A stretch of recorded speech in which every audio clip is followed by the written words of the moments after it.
The elevation and boiling was 0.52 degree centigrade when 6 gram of a compound X dissolve in 100 gram water. Molecular weight of X बताना है और question में थोड़ा सा twist है. Kb for water इन्होंने 0.52 लिया है पर 100 ग्राम, पर केजी ना लेके पर 100 ग्राम लिया. बात एक ही होती है, बस वैल्यू सही से पुटअप करिएगा. ये होता है हमारा formula delta TB equals to KB into molarity. लेकिन यहाँ जो केबी डालना है या पुटअप करना है दैट इज पर मोल पर 1 केजी वाटर डालना है, वहां पर 100 ग्राम. तो बस यही ध्यान रखना है, जब 100 ग्राम वाला है तो या तो पर केजी में चेंज कर दीजिए. अगर सॉल्वेंट 100 ग्राम में वैल्यू 5.2 है तो सॉल्वेंट 10 टाइम्स बढ़ाओगे तो केबी 10 टाइम्स कम हो जाएगा, तो 0.52 रख दीजिए. और नहीं तो मोलैलिटी वाले फॉर्मूले में पर केजी की जगह पर 100 ग्राम कर दीजिए, क्योंकि ये पर 100 की वैल्यू है. तो यहाँ पे delta TB is equals to, अगर आप के डैश बी लिख रहे हैं तो weight upon molecular weight into 1000 नहीं 100 अपॉन वेट इन ग्राम. तो weight of solvent in gram में 100 ले लेंगे 1000 की जगह, अगर आपने ये केबी डैश लिया है. और ये एम निकालने के लिए कहा है, एम इधर आ जाएगा और 100 इंटू स्मॉल डब्ल्यू इंटू केबी डैश.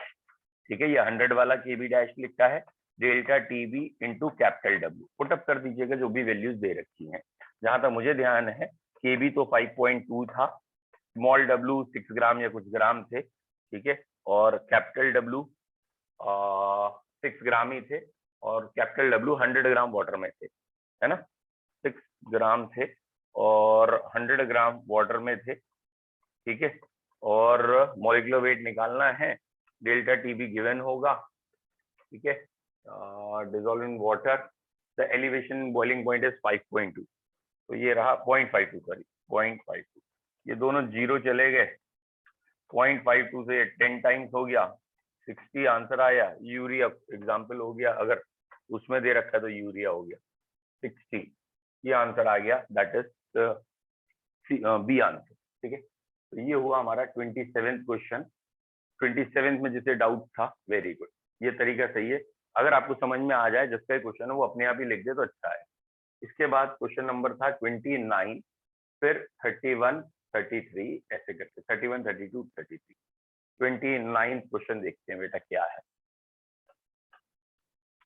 29 क्वेश्चन है, the latent heat of vaporisation of water is 9700 calorie per mole. if boiling point of water is 100 degree centigrade, the ebullioscopic constant of water पूछा है. बेटा latent heat given है, boiling point given है, ebullioscopic constant पूछा है. अगर आपको याद हो, वैसे इसको हमने पढ़ाते समय होपफुली लिखाया जरूर होगा, R T not square upon 1000 into latent heat of vaporisation, ये वाला फॉर्मूला है. और जो यूनिट आपकी, हाँ यही वाली फॉर्मूला है, जो यूनिट आपकी लेटेंट हीट ऑफ वेपराइजेशन में यूज होगी, calorie, joule, kilo joule, kilo calorie, वही आर की यूनिट होनी चाहिए. तो आर की वैल्यू अगर मैं यहाँ कैलोरी के लिए कह रहा हूं तो 2 कैलोरी आर की वैल्यू होती है. और 100 डिग्री सेंटीग्रेड को केल्विन में चेंज करना मत भूलिएगा, 373,000 लेटेंट हीट ऑफ वेपराइजेशन उन्होंने 9700 केल्विन पर मोल दे रखी है, सॉरी कैलोरी पर मोल दे रखी है. ठीक है, कैलोरी कैलोरी कैंसिल हो जाएंगे, मोल बैलेंस हो जाएगा. एक बार इसे सॉल्व करके देखिए, आई होप सो जो आंसर आना है वो आ जाना चाहिए. ठीक है, जस्ट सॉल्व इट. अगर कैलकुलेटर है तो जल्दी करके देख लीजिए, मैं यहाँ कहाँ कैलकुलेटर ढूंढूं, आप जल्दी करके देख लीजिए.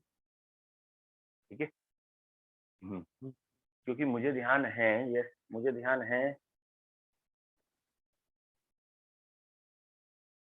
सही कह रहे. हम जो वैल्यू लेते हैं वो 9700 नहीं लेते, वाटर के लिए हम वैल्यू लेते थे 540, और मुझे लग रहा है वो पर ग्राम होती होगी. फिर एक बार चेक करिए यहाँ से आंसर क्या आ रहा है. पास, latent heat of vaporization of water is 9700 calorie per mole. ebullioscopic constant निकालना है, चेक कर लीजिए आप, यही आंसर है. ठीक है, जिसका क्वेश्चन था चेक कर रहे हैं आप, चलिए चेक कर लीजिए. ओके, एक बच्चे ने आंसर निकाला है और शायद वो कह रहे हैं 0.028, एक बार फिर मैं चेक करता हूँ, वही 0.02 आ रहा है यहाँ।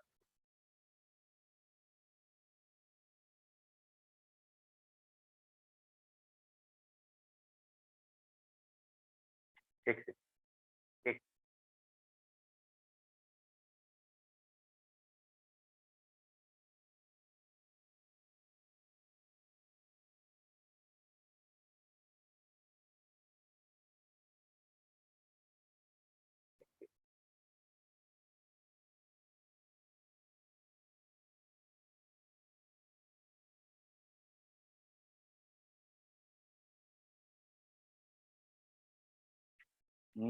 एक बार चेक कर लेते हैं। और ऑप्शन हमारे ऑब्वियसली आंसर तो हमें मालूम है 0.513 होना है, क्योंकि वाटर का इब्लियोस्कोपिक कांस्टेंट होता ही 0.513 है। तो आपका इसका कहने का आंसर गलत आ रहा होगा और 27 क्वेश्चन को एक बार फिर चेक करने की जरूरत होगी। चलिए, तरीका यही है करने का। कहीं ना कहीं कैलकुलेशन में ये चेक कर रहा था, इसमें तो कोई दिक्कत है नहीं यूनिट्स में कि आर की यूनिट क्या होती है। ऑब्वियसली आर की यूनिट होती है कैलोरी पर मोल पर केल्विन, है ना। और टेम्परेचर की केल्विन हो गई है। तो ये जो लेटेंट हीट ऑफ वेपराइजेशन दे रखा है आपको, ये भी कैलोरी पर मोल में दे रखा है। तो मैं वही चेक कर रहा था यार, यहाँ तो सारी यूनिट कैंसिल हो रही हैं, ये भी हमें यूनिट लेस दिख रहा है।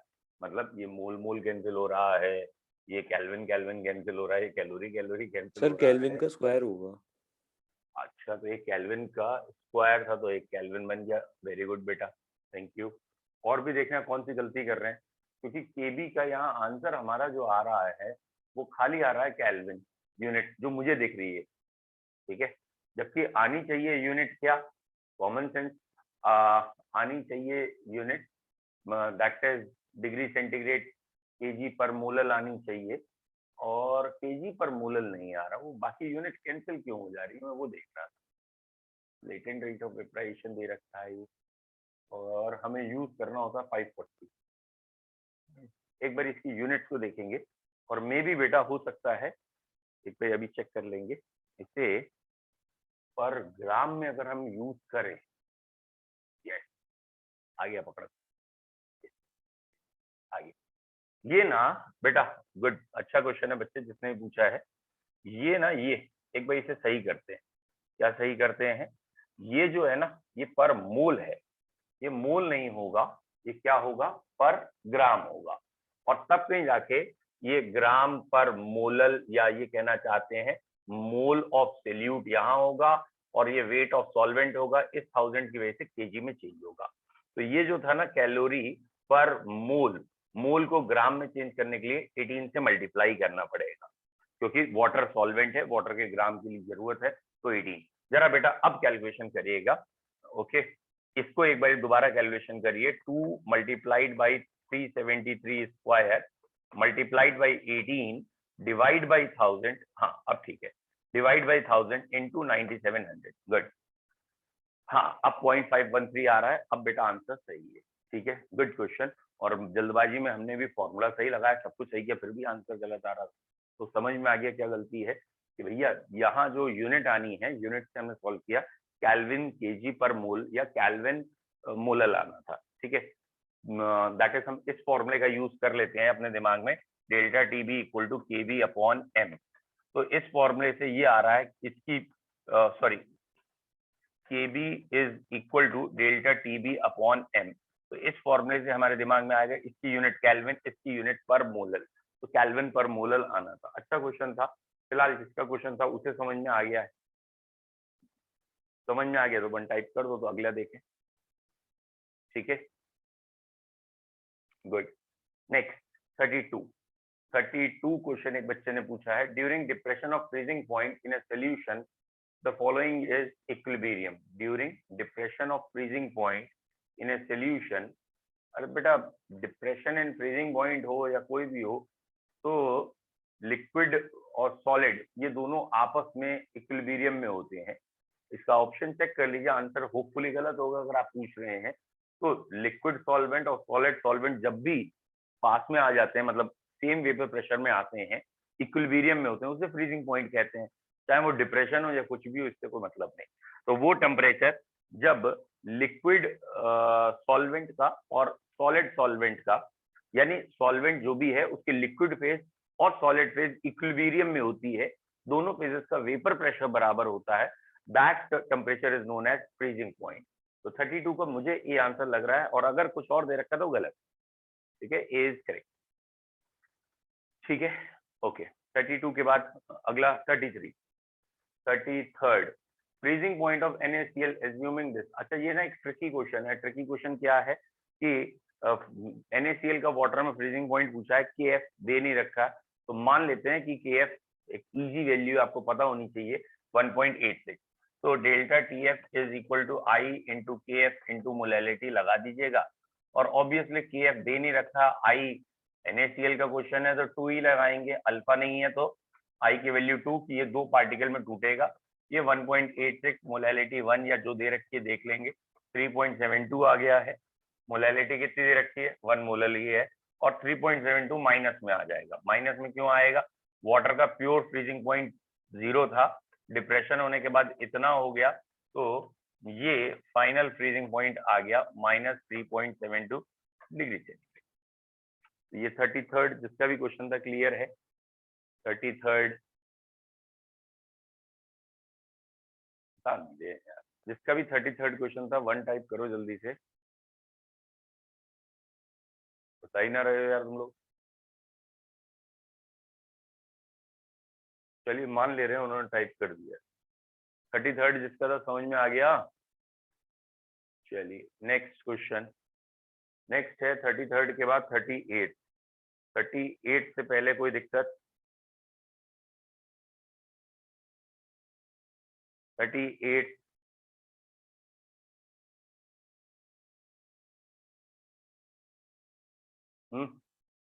38 अरे अरे 38, if solute undergo dimerization and trimerization, the minimum values of want of factor will be।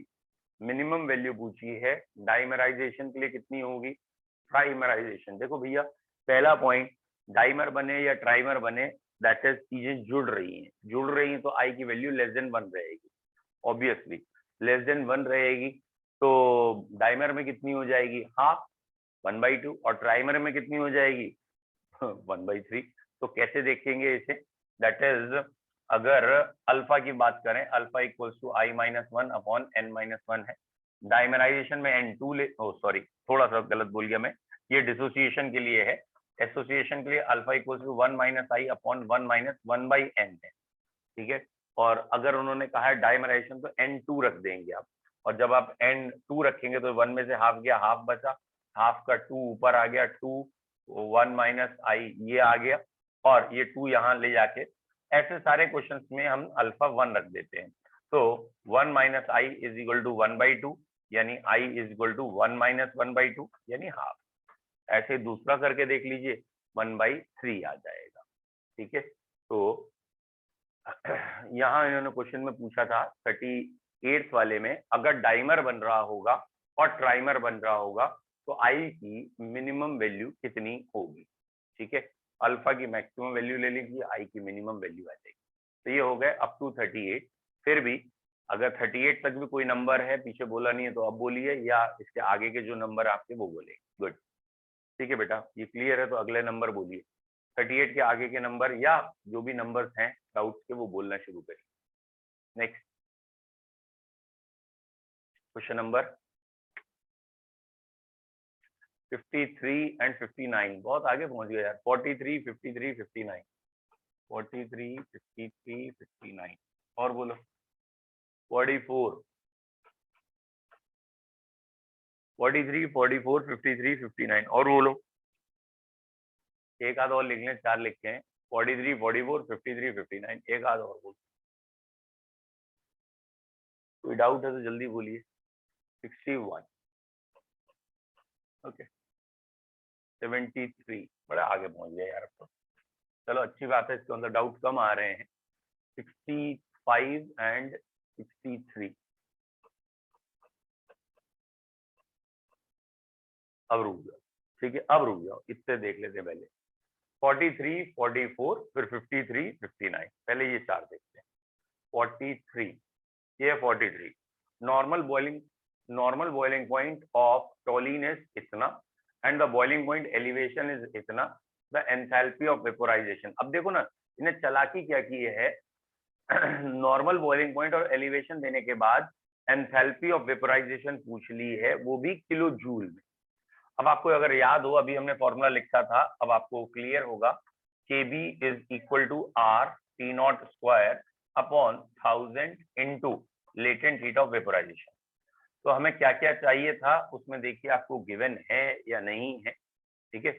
उन्होंने शायद इस फॉर्मूले का ही यूज कराना है, शायद मुझे लग रहा है नॉर्मल बॉइलिंग पॉइंट दिया तो ये दे रखा है, और एलिवेशन इन बॉइलिंग पॉइंट दे रखा है, दैट मीन्स Kb निकल जाएगा उससे। वो कैसे निकलेगा, delta Tb is equal to Kb into molality होता है, तो मोलैलिटी गिवन होगी, ये गिवन होगा, तो Kb आ जाएगा। तो ये Kb यहाँ से यहाँ पुटअप करेंगे, R कांस्टेंट है वो मालूम ही है, LV निकालना होगा जो मुझे लग रहा है। एक बार फिर देखते हैं, the normal boiling point is इतना एंड द एलिवेशन, अरे नहीं यार सॉरी, ये तो डायरेक्ट मैं एलिवेशन पढ़ रहा था, ये एलिवेशन कांस्टेंट ही गिवन है, Kb ही गिवन है, सॉरी। तो ये तो फिर बेकार क्वेश्चन हो गया ना, आसान क्वेश्चन हो गया, आई एम सॉरी। मुझे लगा कि उन्होंने एलिवेशन दे रखा है, नहीं नहीं, उन्होंने एलिवेशन कांस्टेंट ही दे रखा है, तो आई एम सॉरी, ये उन्होंने दे रखा है।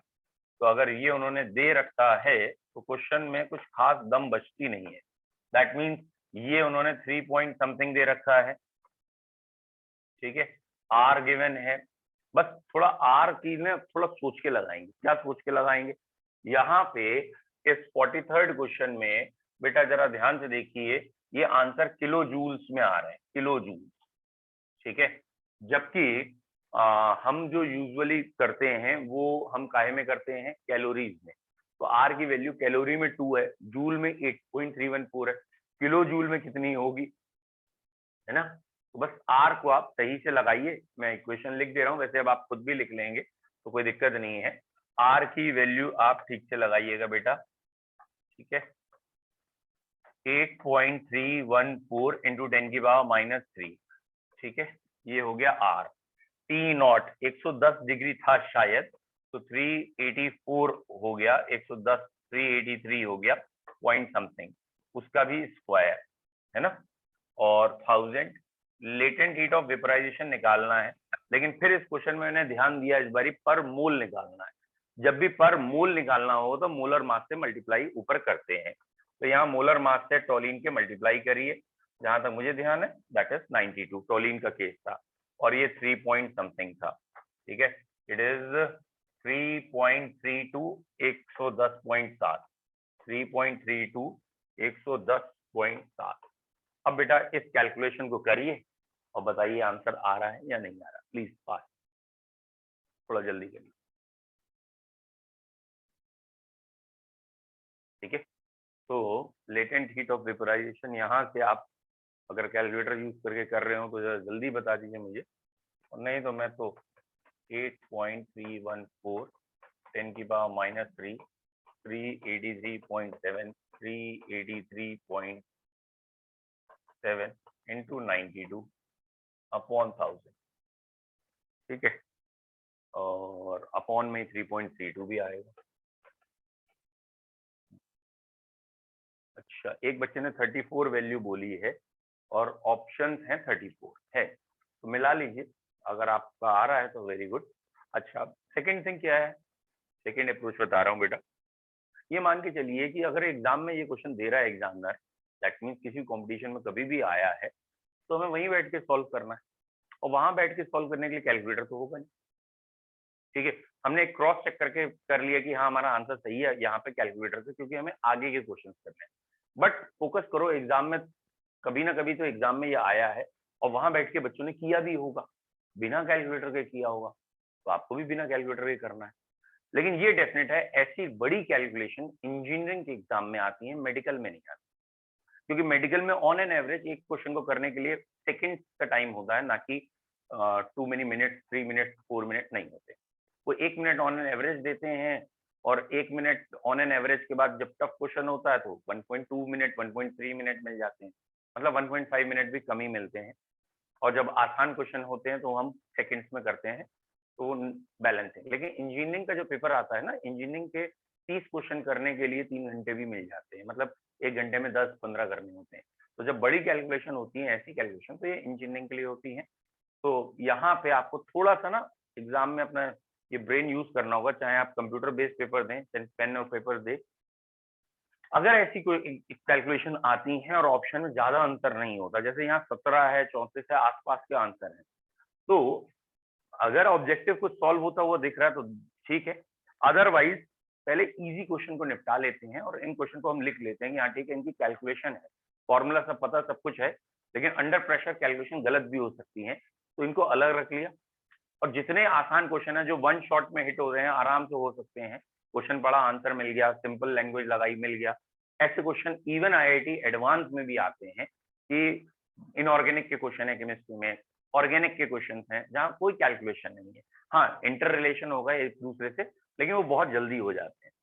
तो ये हमारा क्वेश्चन नंबर जहां तक मुझे ध्यान है 43 हुआ। दूसरा कौन सा था? 43, फिर 40, 43, 44, 53, 59, 43 का 44। Consider the following solution, isotonic solution have same molar concentration at a given system। निकालना क्या? करेक्ट। आइसोटोनिक सॉल्यूशन की मोलर कंसंट्रेशन सेम होती है, ठीक बात है ना। मोलर, अच्छा देखो, जैसे ठीक बात है, मैंने सोचा, यहाँ मैंने तुरंत ऑप्शन देखे ठीक वाले कौन से हैं। 1-2 का कॉम्बिनेशन है, 1-3 का भी है, 1-2-3 का है, ठीक है। तो सेकंड क्या है? The molar elevation constant b is characteristic of a solvent and independent of solute. बिल्कुल सही है कि केबी की वैल्यू किस पे डिपेंड करती है, अगर आपको याद हो, RT0² अपॉन 1000 इंटू LV। तो 1000 जो T0 था वो भी सॉल्वेंट का था, T0, और LV latent heat of vaporisation वो भी सॉल्वेंट की थी। तो इसलिए ये बात भी बिल्कुल सत्य है, सॉल्यूट से कोई मतलब नहीं। तो 1 और 2 सही हो सकता है, या 1, 2, 3 भी सही हो सकता है। तो ए और डी में से आंसर है। The freezing point of 0.1 molar KCl solution is more than, बस ये वाली बात भी एकदम सही लगी कि फ्रीजिंग पॉइंट का क्वेश्चन है, बस ये जरूर ध्यान रखिएगा, फ्रीजिंग पॉइंट और लोअरिंग इन वेपर प्रेशर, ये दोनों ना कम ही लाते हैं। इसलिए बाद का फ्रीजिंग पॉइंट पूछा है या बाद का वेपर प्रेशर पूछा है, जहां पार्टिकल कम है वहां ज्यादा होंगे। तो यहाँ पे बिल्कुल सत्य कथन है कि ये जल्दबाजी में मत कह देना कि KCl और AlCl3 में पार्टिकल ज्यादा, AlCl3 में पार्टिकल ज्यादा तो डिप्रेशन ज्यादा। अरे भैया डिप्रेस हो गया तो वैल्यू तो कम हो गई ना डिप्रेस वाले की। तो इसलिए यहाँ डी आंसर सही है। जिस बच्चे ने क्वेश्चन पूछा, अगर उसे समझ में आ गया, तुरंत आगे बढ़े, जल्दी बताइए, मतलब डी आंसर सही है। Very good. एक बच्चे ने कह दिया हमें तो समझ में आई गई, ठीक है, वेरी गुड। इसके बाद था 43, 44, 53, क्या था 53 ना, 53, 59 जहां तक मुझे याद है। और कोई क्वेश्चन बीच का भी हो तो अभी टाइप कर दो। 53 ये आ रहा है। Okay, which of the following solution are isotonic? 6% urea, 6% glucose. गलत बात। क्यों? क्योंकि परसेंटेज ग्राम में होती है, मोल्स बनाने पड़ेंगे। 6% यूरिया 1/10 मोल्स होंगे और 6% ग्लूकोज 1/30। गलत बात। 18% यूरिया, अरे यार दोनों 18% कैसे? 6% यूरिया, 6% फ्रक्टोज, ये बात बड़ी बढ़िया लगी। क्यों? 6% यूरिया जो है 1/10 मोल और 18% फ्रक्टोज, फ्रक्टोज ग्लूकोज भाई भाई, मतलब that are isomers of each other, molar mass उसका ही 180 है। तो सी आंसर सही है 53 का, कि दोनों में कंसंट्रेशन सेम होनी चाहिए। In general question osmotic pressure same होने को आइसोटोनिक कहते हैं। एंड पाई प्रोपोर्शनल टू सी होता है, तो कंसंट्रेशन भी सेम होनी चाहिए। लेकिन कंसंट्रेशन मोल्स पर लीटर होता है, परसेंटेज में वॉल्यूम सेम हो गया तो मोल्स भी सेम होने चाहिए। मोल्स होता है वेट अपॉन मॉलिक्यूलर वेट, और ये है weight upon molecular weight. Obviously ये भी 1/10, ये भी 1/10, ये ठीक है। दैट इज, ये क्वेश्चन हो गया आइसोटोनिक का। और परसेंटेज में ये मत सोचा करिए कि मोल्स दे रखा है, ये तो वेट दे रखा है। तो क्वेश्चन नंबर 53 क्लियर है। 1 टाइप करो जिसकी भी डाउट था, 53 में 1 टाइप करो जिसका डाउट था। गुड। अब अगला क्वेश्चन है 59। भैया 59 है ड्यूरिंग डायलिसिस, ठीक है, ये डायलिसिस करा रहे हैं। The solvent molecule and ion can diffuse, solvent तो डिफ्यूज होता ही होता है, ठीक है। The solvent molecule ions and colloidal particle, colloid तो कोई कहीं डिटेल है नहीं, कोलाइड नहीं जाते। ऑल काइंड्स ऑफ पार्टिकल, बिल्कुल गलत। सेमी परमेबल मेम्ब्रेन ही यूज होती है डायलिसिस में भी। The only solvent molecule can diffuse through semi permeable membrane. Basically dialysis, जहां तक ये बायो, थोड़ी सी इसमें बायो आ गई लिटिल बिट। बेसिकली जो डायलिसिस होती है वो ऑस्मोसिस ही होती है, और ऑस्मोसिस में सॉल्वेंट जाता है, थ्रू सेमी परमेबल मेम्ब्रेन भी जाता है। तो डायलिसिस एक ऑस्मोसिस का प्रोसेस है, इसलिए ठीक है। डायलिसिस में कोलाइडल पार्टिकल तो नहीं जाते। देख लेते हैं थोड़ा सा, मुझे जो आइडिया है वो देखते हैं। थोड़ा आइडिया क्या है बेटा, ये हमारे बॉडी के अंदर, किडनी के अंदर एक ऐसे बोमेंस कैप्सूल होता है या कुछ होता है, और ऐसे करके ये एफ्रेंट ईफ्रेंट आते और जाते हैं। तो यहाँ से ब्लड आ रहा होता है, यहाँ जा रहा होता है, और ये डायलिसिस हो जाती है ना। ठीक कह रहे हैं ये बेटा। ए आंसर भी ठीक है, लेकिन ए आंसर में थोड़ी सी कमी है। क्या कमी है? उसमें सेमी परमेबल मेम्ब्रेन है। डायलिसिस जब होती है तो ब्लड होता है ना, यहाँ से ब्लड आता है, ब्लड इज ए कोलाइडल, तो ऑब्वियसली ब्लड तो छनता नहीं है, मतलब ब्लड तो आगे नहीं जाता। Is it clear? तो ए ऑप्शन में सेमी परमेबल मेम्ब्रेन नहीं है, ये कमी है। लेकिन बाकी ए ऑप्शन ही मुझे अच्छा लगा था, ठीक है। क्या सॉल्वेंट मॉलिक्यूल एंड आयन, क्योंकि डायलिसिस जो हो रही है, ब्लड का जो प्यूरिफिकेशन कर रहे हैं, उसमें खाली वाटर थोड़ी जा रहा है, वाटर के अलावा सोडियम आयन, यूरिया या बाकी चीजें भी अलग हो रही हैं। तो डायलिसिस में डिफ्यूजन किसका हो रहा है? कोलाइडल पार्टिकल नहीं जा रहा है। ए और डी ऑप्शन दोनों अच्छे हैं, लेकिन ए ऑप्शन में उसने सेमी परमेबल मेम्ब्रेन दी नहीं है, तो मैं भी उसी को मानूंगा, सेमी परमेबल की जरूरत नहीं है। डायलिसिस है तो प्रोसेस ऐसा ही कुछ, लेकिन हाँ ठीक है। तो मुझे जो लग रहा है ए इज मोर करेक्ट। एक बार चेक करिए इसका आंसर क्या दे रखा है। थोड़ी बायो लगा दी है इन्होंने। बेटा मैंने क्यों कहा ए, एक आध बच्चा कह रहा है डी आएगा, ठीक है। मैंने क्यों कहा ए, क्योंकि ना जब डायलिसिस करते हैं, आप प्रैक्टिकली सोचना, ये ब्लड से रिलेटेड वाला क्वेश्चन हो गया।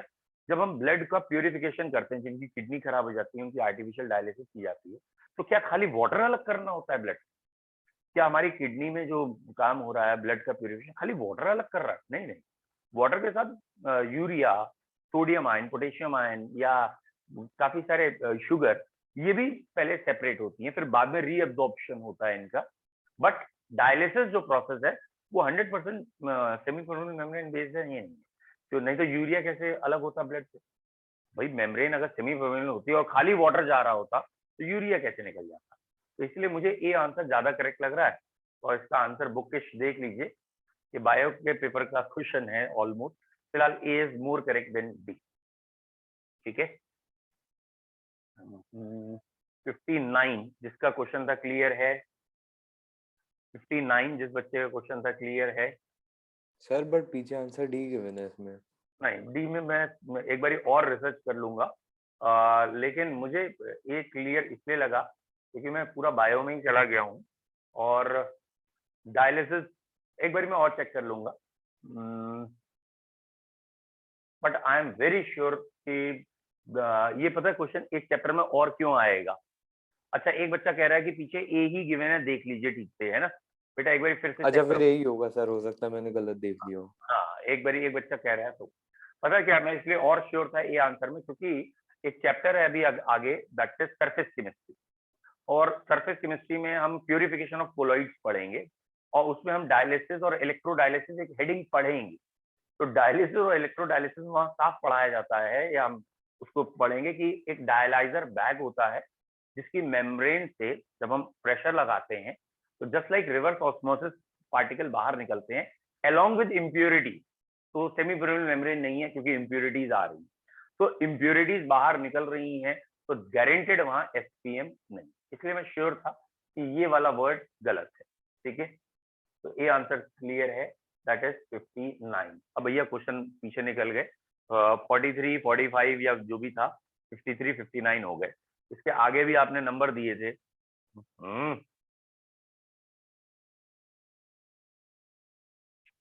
क्या आगे नंबर फिर से पीछे जाके देखूं, मतलब है तुम नहीं बताओगे दोबारा? ओहो, बहुत पीछे चले गए, इसको दूसरे पेज सर में। आप आगे निकल गए। अरे यार, मजाक हो रही है। अच्छा, यहाँ है 61, 63, 65। अच्छा, ऑड ऑड गेम खेल ले हो। 61, 3, 5 और 73 ऑड इवन रूल चल रहा है, केजरीवाल है यानी। चलो भैया, 61 कौन है? 61 ये है। अरे, ये तो मैंने तुम्हें पढ़ाया था। Dry air is pass through two bulb containing solvent and other containing solution, which one shows decrease in weight, दोनों में होगा। अरे भैया, सॉल्वेंट जाए, प्योर सॉल्वेंट है उसमें भी डिक्रीज होगा, और सोल्यूशन है उसमें भी डिक्रीज। और ये मेथड मैंने आपको पढ़ाया है क्लास में, Oswald and walker method, Oswald and walker method for determining relative lowering in vapour pressure. ये मैंने पूरा एक्सप्लेन किया है, और मैथमेटिकल इसका फॉर्मूला भी था। ठीक है, सी आंसर आएगा इसका। ठीक है, गलत दिया, अगर पीछे और कुछ है तो गलत दिया, उसका टेंशन मत लो। 63rd, the average osmotic pressure of human blood is इतने बार at 37 degree centigrade. what is the concentration of aqueous NaCl? NaCl पे नोट करना। मुझे उम्मीद है जिस बच्चे ने किया होगा क्वेश्चन या डाउट आ रहा होगा, वो आई की वैल्यू लगाना भूल गया होगा। बाकी इस क्वेश्चन में कोई खास बात लगी नहीं है, मुझे उम्मीद है वो आई लगाना भूल गए हैं।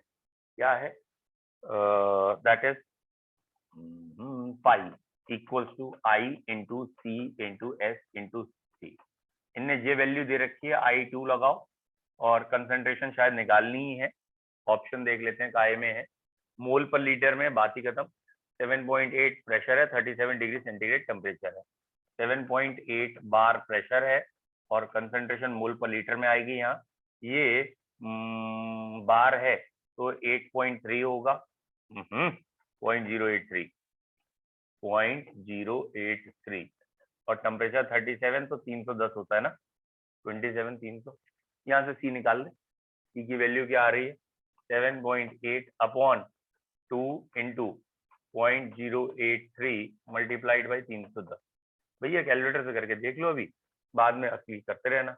ये हो गया 3.9, 3.9 और नीचे ये मल्टीप्लाई, वैसे तो 24 पॉइंट समथिंग होती है, और ये 3 है, ये 24 है, वो 4 है, 24 1/6, 1/6 नियरली मुझे लग रहा है 0.16 नियरली।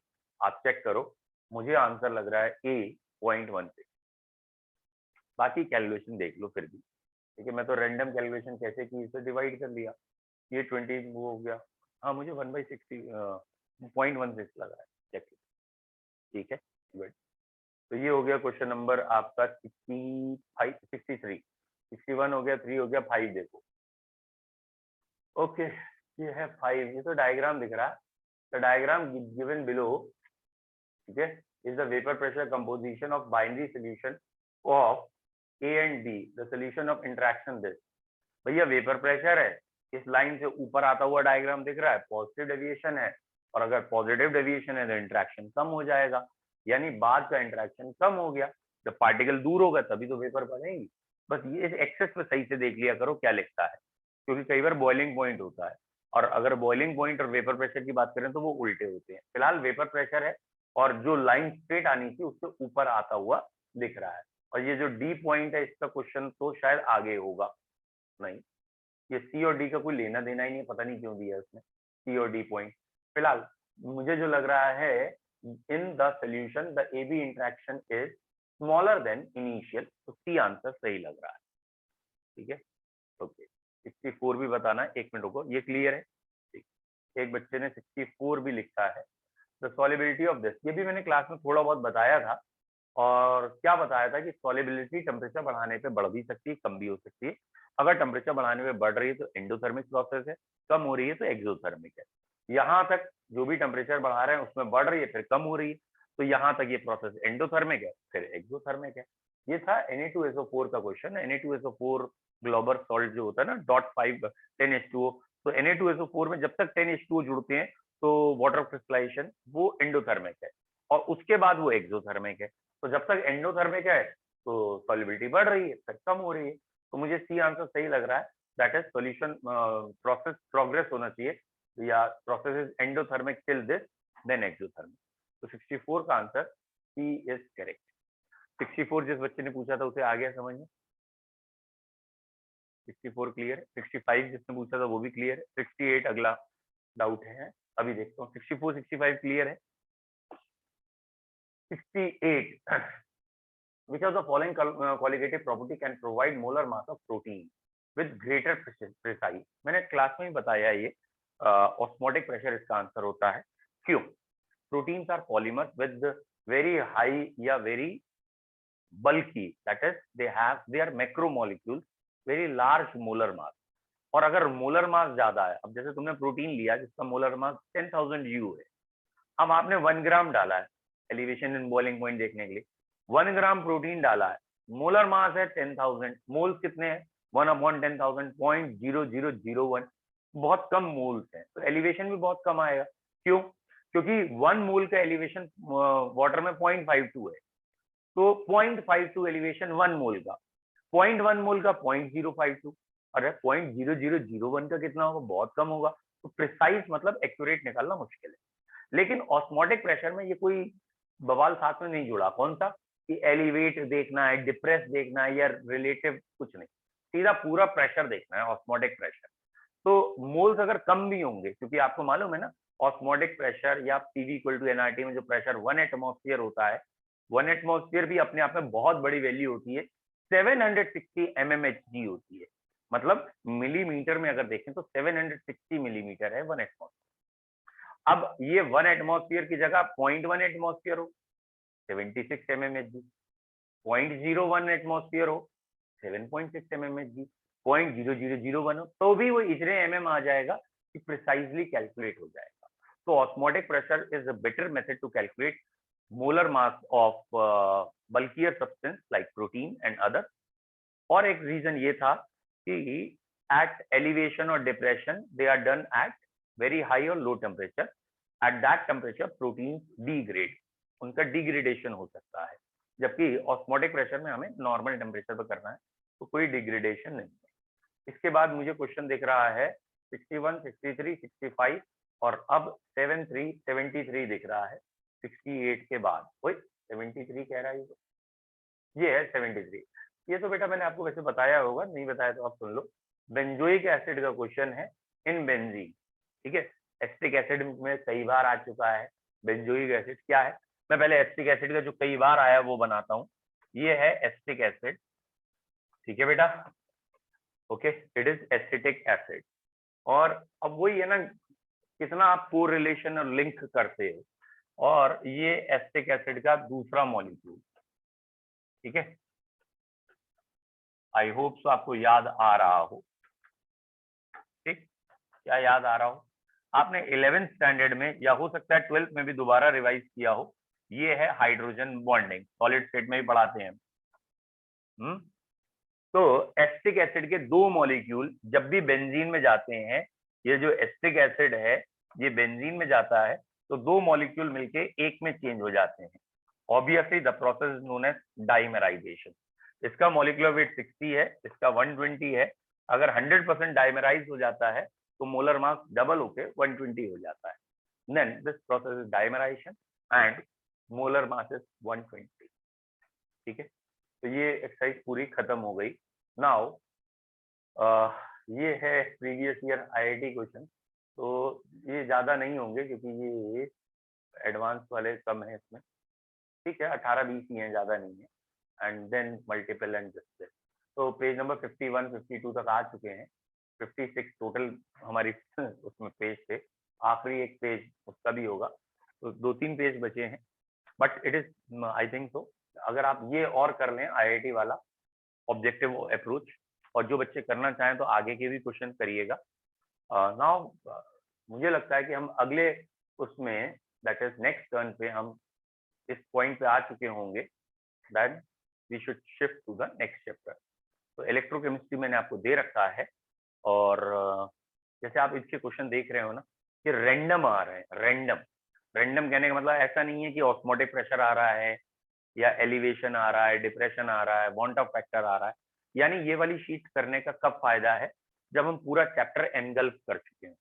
तो अभी इलेक्ट्रो में तो बहुत बचा है, जिस स्पीड से हम चल रहे हैं, एक दिन में एक टॉपिक 2 टॉपिक, तो इलेक्ट्रो में तो बचा है, तो उसके तो पूरे शीट्स नहीं हो पाएंगी, लेकिन सॉलिड हमारा पूरा हो चुका है ना। तो अगर ये खत्म हो जाता है तो इलेक्ट्रो की मैं अभी आपको सलाह नहीं दूंगा, आप पहले सॉलिड कर लीजिएगा फिर इलेक्ट्रो, और चाहेंगे तो वो कर लेंगे। भेज दूंगा बेटा सॉलिड, अगर नहीं भेजिए आज भेज बेटा। मैं चक्कर क्या है, सारे इकट्ठे शीट क्यों नहीं दे रहा हूँ, ये एक मेरा एक लॉजिक कह लो, या मुझे मालूम है सारे मटेरियल एक साथ होता है ना, वो पड़ा ही रहता है, देखने की भी इच्छा नहीं, मालूम है इतना ही देखना है, इतना ही मटेरियल है, यही हमें सॉल्व करना है, फिर वो कर लिया जाता है। तो जितना जितना मटेरियल आप आते जाएंगे मैं उतना उतना देता जाऊंगा, और आप अगर आप कहोगे पूरा कोर्स भेज दूं, मैं भेज दूंगा, देख लेना, उसका बेनिफिट आपको नहीं मिलेगा, ठीक है। एक आध बच्चे ने IUPAC मांगी थी, मैं एक आध दिन में उसे दे दूंगा, लैपटॉप में है, थोड़ा सा एडिट करना पड़ता है, आपको पहले ही पता है, ठीक है। चलिए आज के लिए इतना काफी, थैंक यू सर। कोई और doubt? Thank you, sir. Very good, bye bye.